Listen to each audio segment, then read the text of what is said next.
Narito na ang mga pinakamalalaking balita sa One North Central Luzon ngayong Martes. Sasakyang nahulog sa bangin sa Nagilian, La Union. Nahuli kam! Anyari kaya? Petisyon na itaas ang pasahe sa jeep.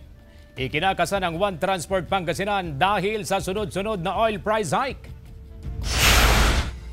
Iba't ibang klase ng migratory birds nagsisilbing atraksyon sa Paway Lake sa Ilocos Norte. At kutsero sa Vigan City na nag-ala human drone, kinagigiliwan ng mga turista. Ito ang GMA Regional TV 1 North Central Luzon. Magandang hapon, ako si CJ Torida. Mga kapuso, umpisahan natin ang balitaan hinggil sa planong taas pasahe. Umaaray na raw ang One Transport Pangasinan sa sunod-sunod na pagtaas ng presyo sa mga produktong petrolyo. Narito ang report. Pasado alas 8 kaninang umaga, kapansin-pansin na mangilan-ilan lang ang mga sasakyan na nagpapakarga sa gasolinahang ito sa Barangay Tapuac, Dagupan City. Lahat po ng customer is nagkarga na po kahapon. Halos lahat po. Lalo po bandang hapon, uwian. Isa sa mga nagpakarga si James. Wala raw siyang magagawa kung tumaas man ang presyo ng langis ngayong araw. Tiyaga lang daw sa pamamasada upang kumita. Meron naman, kumikita rin kahit paano. Tulad ni James, nakikipasada rin lang si Richard. Malaking bawas daw sa kanyang kita ang taas presyo sa gasolina. Kaya nga po sir tumaas kaya paggasolina lang tayo 100. Sa ikatlong sunod na linggo, muling sumipa ang presyo ng langis sa merkado. Ang gasolina, 1 peso at 65 centavos per liter ang itinaas, 270 per liter naman sa diesel at 250 per liter sa kerosene. Nauna nang sinabi ng Department of Energy na ang price hike ngayong linggo ay bunsod ng mahigpit na global oil supply kasunod ng sanctions ng US at UK sa Russian oil. Umaaray na raw ang One Transport Pangasinan sa sunod-sunod na oil price hike.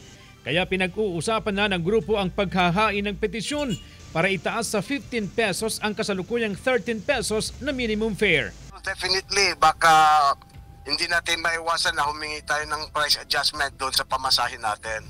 Ngayong araw, nagkaroon din ng pagpupulong ang One Transport Pangasinan sa LTFRB at pinag-usapan ang modernization program at ang service contracting program sa mga pampasaherong jeep.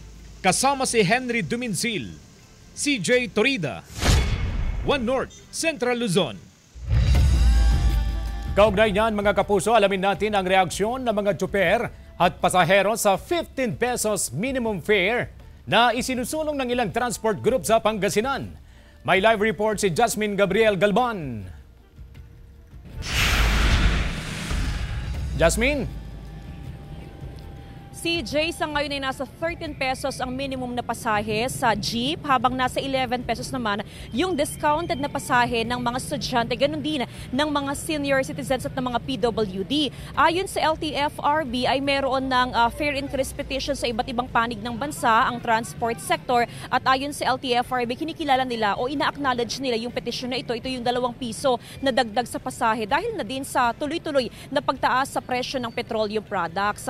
At batid raw ng LTFRB yung araw-araw na kinakaharap ng mga transport sector, partikular ng mga driver at ng operator, pero kinakailangan daw pag-aralan maigi yung hiling na 2 pisong dagdag sa pasahe ng transport sector. Ngayon, CJ, alamin natin kung kumusta ba yung reaksyon o yung kondisyon ng ating transport sector, partikular ng mga jeepney driver dito nga sa Mangaldan, Pangasinan. Kumustahin natin kung kumusta ba yung kanilang kita, kung nararapat na ba na magkaroon ng increase sa pasahe o hindi pa naman. So alamin natin ito si Tatay.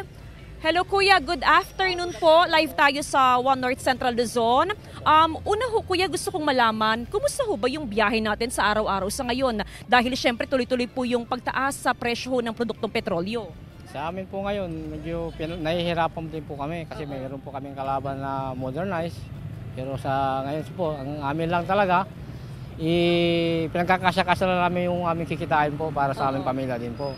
Yun lang po masasabi ko po. Sana po sa gobyerno, bigyan din sana po kami ng pagkakataon maghanap buhay pa ka. Oo. Dahil sa iba't ibang lugar, sir, sa bansa ay meron silang petisyon na magkaroon ho ng 2 pisong dagdag sa pasahe. Sa atin ho, dito sa Pangasinan, sa palagay niyo ho ba'y nararapat na tayo din po ay magpatupad ng taas pasahe? Kung talaga ipapatupad po nila, kung sa amin po, maganda po yun. Makakatulong po. Oo. Pero kung hindi naman po pakatuwiran pa, bakit hindi naman po pagsagan kung ano yung mayroon? Ang importante, araw-araw kumikita. Opo, yan lang po gusto ko. Okay. Kahit maliit lang po, basta kumikita. Maraming salamat, Kuya, Okay, ha? okay po. Alamin naman natin, CJ, kung kumusta ba yung reaksyon naman ng mga pasahero. Ito, dito ako, sakay ako dito.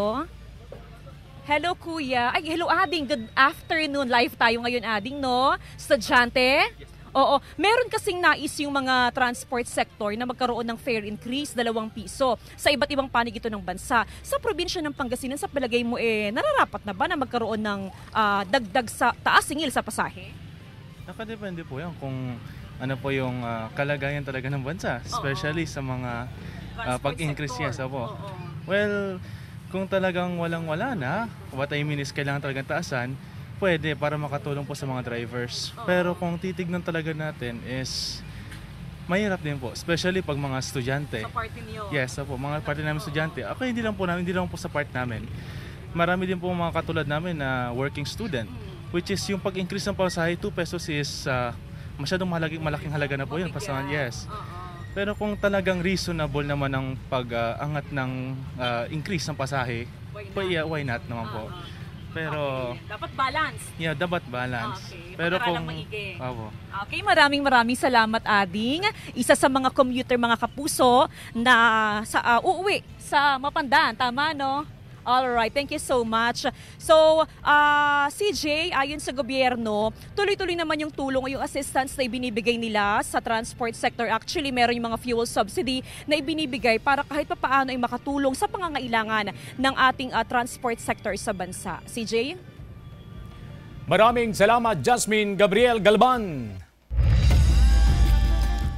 Sa pulsa dashcam, ang AUV na ito nang mahulog sa bangin sa Baguio Nagilian Road na sakop ng barangay Ribsuan, Nagilian, La Union. Sa investigasyon ng pulisya, nasa pakurbang bahagi ng kalsada ang AUV nang mahulog sa bangin. Iniwasan daw ng driver ng AUV ang kasalubong na van, kaya nawalan ng kontrol sa manibela at aksidenteng nasagasaan ang isang tipak ng bato hanggang sa mahulog ito sa bangin na nasa humigit kumulang 4 na metro ang lalim. Nagtamo ng sugat sa iba't ibang bahagi ng katawan ang 4 na sakay ng AUV, kabilang ang driver na agad dinala sa ospital.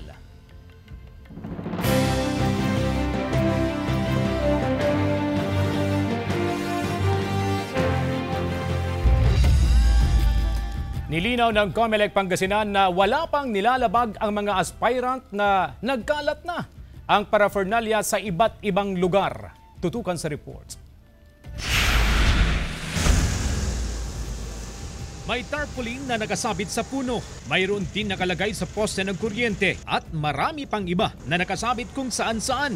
Pagpapakilala raw ito ng mga aspirant para sa 2025 midterm elections. Sa nakalipas na eleksyon, may binuong kontra-EPAL committee ang COMELEC na layong i-monitor ang aktibidad ng mga aspirant. Pero nilinaw ng komisyon na sa ngayon, walang nakikitang paglabag ang mga may-ari ng mga naglipa ng poster.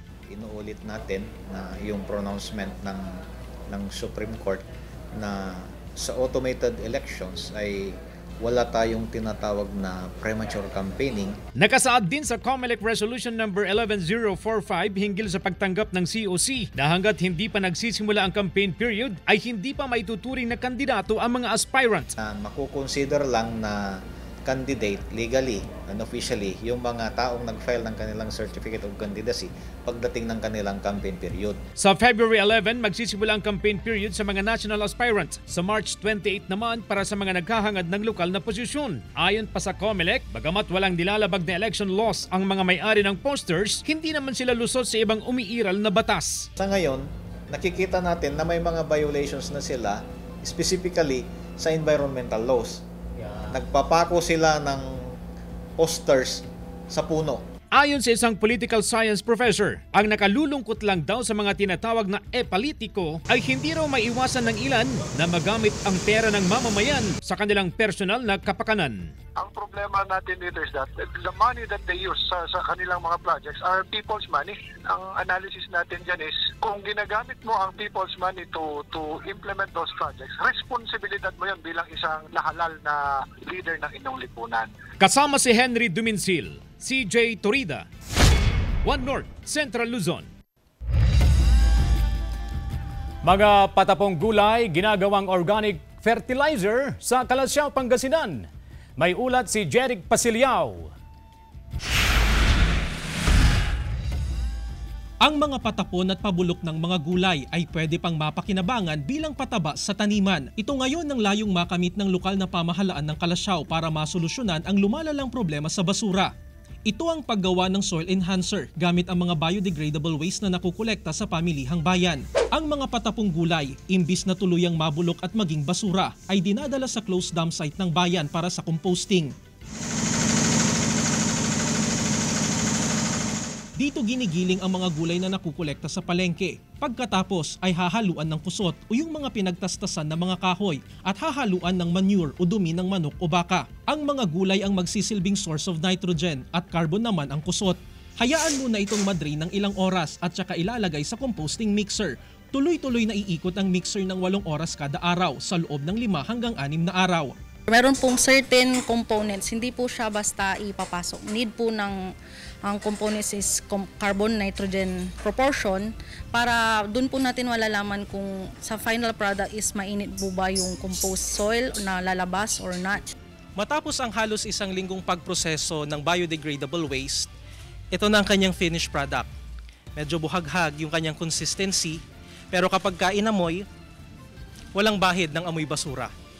Sa ngayon ay patuloy ang ginagawang pagdiskubre ng LGU sa tamang proportion sa mixture ng soil enhancer.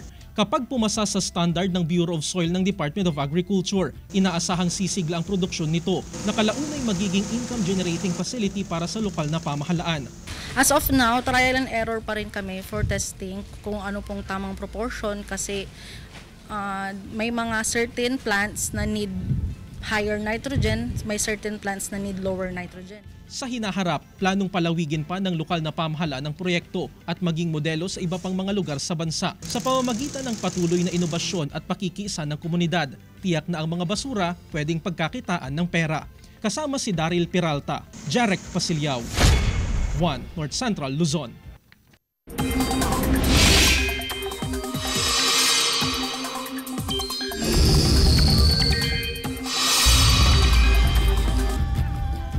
Iba't ibang weather systems ulit ang makaaapekto sa ating bansa. Nagbabalik ang shearline habang patuloy naman ang pag-iral ng hanging amihan at easterlies. Dahil pa rin sa amihan, malamig na ihip ng hangin ang nararanasan sa ilang lugar, lalo na ng mga taga-norte. Kaninang umaga, naitala ang 12.9 degrees Celsius sa La Trinidad, Benguet. Kapareho yan ng naitala kahapon. Ayon sa Pag-asa, ito na ngayon ang pinakamababang temperatura na naitala ngayong amihan season, pero asahang lalo pang lalamig sa mga susunod na araw at linggo.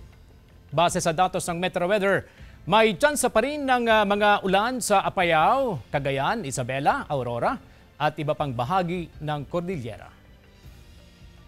Ito ang GMA Regional TV 1 North Central Luzon.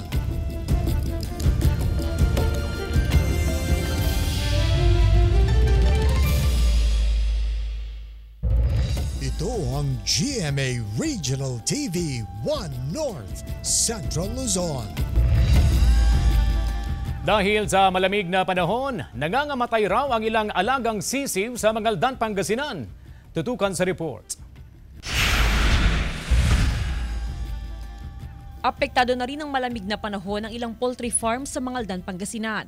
Mula sa dating 10 hanggang 20 bilang ng mga namamatay na sisiw sa kada 2 araw sa poultry farm na ito sa Barangay Banawang, umaabot na ngayon sa 50. Sisiw talaga pinakamahirap na sinasarado yung luna. Oo, para protect sa lamig. Sa monitoring ng Mangaldan Municipal Veterinary Office, karaniwan ang pagtama ng respiratory diseases sa mga alagang hayop tuwing malamig ang panahon. Nabisuhan na raw mga poultry farmer kung ano ang dapat gawin para maprotektahan ng mga alaga. Posible kasing bumagsak pa ang klima sa mga susunod na araw. Ang advice ko po ma'am is usually pagkukuha po ng stocks or yung mga manok, dapat kompleto po sa bakuna. Yung kanyang pinaglalagyan ay may parang blinds para pag malamig, ibababa yung blinds, tapos tamang-tama po yung meron pong provided ng ilaw. Mga sisiwang karaniwang tinatamaan ng sakit. Mas ligtas daw ang mga manok na nasa 1 buwan na ang tanda. Sakaling tamaan ng sakit, may mga gamot o bitaminang pinaiinom para maagapan ang sakit at maiwasan ang hawaan ng mga alaga sa poultry farm. Kasama si Jing Dakanay, Jasmine Gabriel Galban, One North Central Luzon. Mga sakit na epekto ng pabago-bagong panahon, dumarami ayon sa Health Authority. Sundan sa report. Lumiban sa klase ang grade 5 pupil na anak ni Lilian, residente ng Barangay Bunuan Gazet, Dagupan City. Dinala niya ang 12 anyos na anak sa health center. 3 araw na raw siyang inuubo at sinisipon. 1 ng madaling araw, 1:00, 2:00, parang didiretso yung ubo niya, hindi makatulog. Kaya minabuti ko ipa-check up na dito. Ayon sa Health Authority, dumarami ang mga nagkakasakit ng ubot sipon dahil sa pabago-bagong panahon. Ang dumadami talaga yung ubot sipon and then lagnat. Bukod sa acute respiratory tract infection, marami rin daw ang nagkakasakit ng hypertension at gastroenteritis. Paano maiwasan? Mag-mask na lang po tayo para lalo na yung mga may asthma, mga may allergy, mag-mask na lang para may protection. Payo pa ng mga doktor, uminom ng maraming tubig, kailangan may sapat na pahinga at huwag kaligtaang uminom ng bitamina. Yung ubot sipon usually is viral, no? Viral usually pero yung iba tumatagal yung ubo nila ng 1 week na pa-check up na po o kaya meron ng plema at lagnat, magpa-check up na. Kasama si Henry Duminsil, CJ Torida, One North Central Luzon. Nasabat sa checkpoint sa Arayat, Pampanga ang 2.2 million pesos na halaga ng hinihinalang shabu. Nagka-alerto si Glam Caligdan Dizon. Hinarang daw ng mga pulis sa PNP Comelec checkpoint ang isang kotse sakay ang 39 anyos na lalaki sa Barangay Mapalad, Arayat, Pampanga. Pero imbis na tumigil, humarurot pa ito papunta sa town proper. Kaya kaagad siyang tinugis ng mga otoridad at nahuli sa bahagi ng Barangay Plazang Luma. Nang suriin ng mga otoridad ang loob ng sasakyan, na-recover ang nasa 334 grams ng hinihinalang shabu na may market value na mahigit 2.2 million pesos. Kasama po siya sa mga watchlist po natin. Nataon po na, na doon po siya dumaan sa checkpoint po ma'am. Subject po, operational po kasi siya sa mga previous. Kaya lang nataon po ma'am na yung pagdaan niya sa checkpoint is na-intercept po natin siya. Sinalakay ng mga tauhan ng PIDEA ang isang makeshift drug den sa Angeles City sa Pampanga. Naaresto ang 5 katao na nakuhanan ng nasa 10 gramo ng shabu na aabot sa 68,000 pesos ang halaga. Naisumiti na sa PIDEA Regional Office 3 Laboratory ang mga nakumpiskang droga na isa sa ilalim sa pagsusuri. Glam Caligdan Dizon, One North Central Luzon. Nag-umpisa nang mag-ikot ang mga dragon at lion dancers ng Chinese community sa Dagupan City sa iba't ibang establishmento sa downtown. Bahagi ito ng kanilang paghahanda sa pagdiriwang ng Chinese New Year sa January 29, araw ng Miyerkules sa susunod na linggo. Ang tradisyonal na lion dance ay pinaniniwalaan na nagtataboy ng negative energy at nag-aakit ng swerte. Sumisimbolo naman sa kapangyarihan at impluensya ang dragon dance.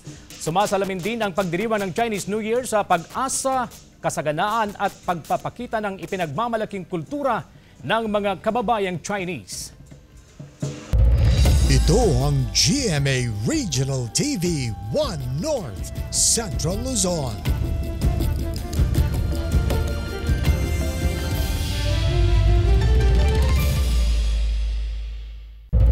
Ito ang GMA Regional TV 1 North Central Luzon. 45 anyos na construction worker sa Mangaldan, Pangasinan, patay dahil umano sa sobrang pag-inom ng alak. Tinutukan yan ni Jasmine Gabriel Galban. 4 hanggang 5 beses umano kada araw kung uminom ng alak ang 45 anyos na construction worker na si Freddy Orate mula sa Barangay Salaan, Mangaldan, Pangasinan. Kwento ng kaanak ni Freddy, mula umaga hanggang hapon, alak daw ang nagsisilbing tubig ni Freddy. Pampatulog din daw ni Freddy ang pag-inom ng alak. High school pa lang daw si Freddy na magsimulang uminom ng alak. At sa nakalipas na 5 taon, araw-araw na raw ang pag-inom niya ng alak. Ito ang ituturong dahilan sa biglaang pagpanaw ni Freddy. Sabi ko nga sa kanya nung talagang nag-ano na siya, wala ka naman lang sigurong masasabi kasi ginawa naman namin yung lahat para maipagamot ka. Ikaw lang talaga yung matigas ang ulo. September nung nakaraang taon ay kapansin-pansin daw ang pagbagsak ng katawan ni Freddy. Bukod sa pangangayayat, lumaki rin daw ang kanyang tiyan kaya dinala sa pagamutan. Ayon sa mga doktor na sumuri kay Freddy, nagkaroon siya ng liver damage dahil sa sobrang konsumo sa alak. Halos 1 buwan daw niyang itinigil ang pag-inom ng alak. Nagtatanong-tanong naman ako sa mga tindahan dito kung bumibili pa siya ng alak. Sabi naman, hindi na, kasi gatas na daw yung mga binibili niya. Pero pagsapit ng November 2024, inaraw-araw na naman daw ni Freddy ang pag-inom ng alak. Nito lang January 15, nang hina raw ang katawan ni Freddy. Umaga nung January 16, binawian siya ng buhay dahil sa upper gastrointestinal bleeding at alcoholic liver disease, resulta ng sobrang pag-inom ng alak. Nadadamage po yung atay natin dahil po sa sobrang pagkonsumo ng alcohol. So nagkakaroon po tayo ng liver cirrhosis, parang namamaga po yung liver, at kapag nagtuloy-tuloy po yun, nagiging dysfunctional yung liver natin. Panawagan ng Health Authority na hanggat maaari ay iwasan ng sobrang pag-inom ng alak. Mahalaga rin na mapangalagaan ng ating atay sa pamamagitan ng healthy lifestyle. Kasama si Jing Dakanay, Jasmine Gabriel Galban, One North Central Luzon. Nalunod ang 51 anyos na lalaki sa bahagi ng Agno River sa Barangay Bongato, Bayambang, Pangasinan. Sa investigasyon, umalis daw sa kanilang bahay ang biktima habang nakainom at hindi na nakauwi. Sa paghahanap, natagpuan ang ilang gamit ng biktima sa gilid ng Agno River. Dahil dito, posible umanong naligo ang biktima sa ilog at maaaring tinangay ng malakas na agos ng tubig kaya nalunod. Wala namang nakikitang foul play ang pulisya sa insidente. Mag-ingat po tayo sa Agno River, lalong-lalo na po hindi po natin tansya yung hagupit po ng natural calamities. Arestado sa bypass operation ng pulisya sa San Jose City, Nueva Ecija ang mag-asawang tulak umano ng iligal na droga. Nakuha sa mga suspect ang nasa 2.75 gramo ng shabu na nagkakahalaga ng 18,700 pesos. Nabawi rin ng mga operatiba ang marked money na ginamit sa operasyon. Nagkapit ngayon ang mga suspect sa San Jose City Police Station at sinampahan na ng karampatang kaso. Wala pa silang pahayag. Hinirang bilang honorary chairman ng Philippine JC Senate Foundation si FICTAP National Chairperson Estrelita Neng Tamano. Ang Philippine JC Senate Foundation ay isang non-profit organization na nagsusulong ng service to humanity at iba pang social work programs. Si Tamano ang kauna-unahang babaeng binigyan ng naturang pagkilala at ika-4 lamang na honorary chairperson simula nang maitatag ang Philippine JC Senate Foundation Incorporated. Inirekomenda ni Tamano na tutukan ng foundation ang paghikayat sa mga outstanding young leaders na pag-ibayuhin ang kultura sa pagtulong sa kapwa. Rumesponde ang mga pulis sa isang komosyon sa Barangay 22, Lawag City hapon noong Sabado, January 18. Hindi nadatnan ang inirereklamong lalaki pero bumalik sakay ng kanyang kotse. Noong una, maayos naman daw siyang kinausap ng mga pulis pero kalaunay, pinagsisigawan daw ng suspect ang mga pulis. Nang arestuhin siya ng otoridad, sumakay siya sa kotse at nagmadaling umalis. Tinamaan sa hita ang isang pulis at muntik mabangga ang isa pa. Hinabol ng mga pulis ang lalaki hanggang sa mag-corner sa bahagi ng Barangay 29, Lawag City. Kinailangan pang basagin ng mga pulis ang salamin ng sasakyan at pinilit na buksan ang pinto ng kotse para maaresto ang lalaki. Lasing ang lalaki na nakaharap sa kaukulang kaso. Wala pa siyang pahayag. Pagbubukas ng Bambanti Festival 2025 sa Isabela, dinagsa. Tunghayan sa report. Hindi alintana ang pag-ulan dahil dumagsa ang libu-libong residente sa pagbubukas ng Bambanti Festival 2025. Agaw atensyon ng mga booth kung saan tampok ang mga obra at pagkamalikhain ng mga residente sa iba't ibang mga bayan sa lungsod. Kita ang mga gawang Isabilino na nagpapakita ng kani-kanilang mga produkto. Bukas ang mga booth hanggang January 25 sa Bambanti Village sa harap ng Kapitolyo ng Isabela.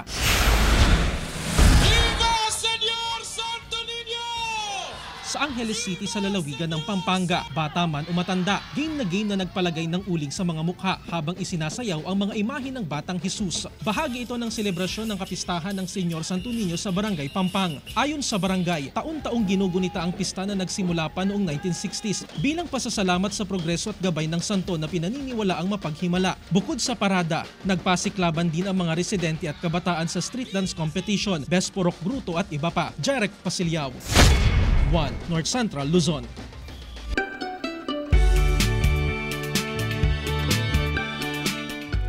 Dagdag atraksyon ngayon sa Poway Lake ang iba't ibang klase ng migratory birds ngayong malamig ang panahon.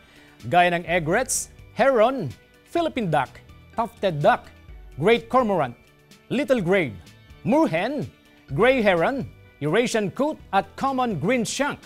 Ayon sa Senro, may higit 3,000 na ibon mula sa 20 na species ang inoobserbahan sa Poway Lake. Philippine duck ang pinakamarami na halos na sa 2,000.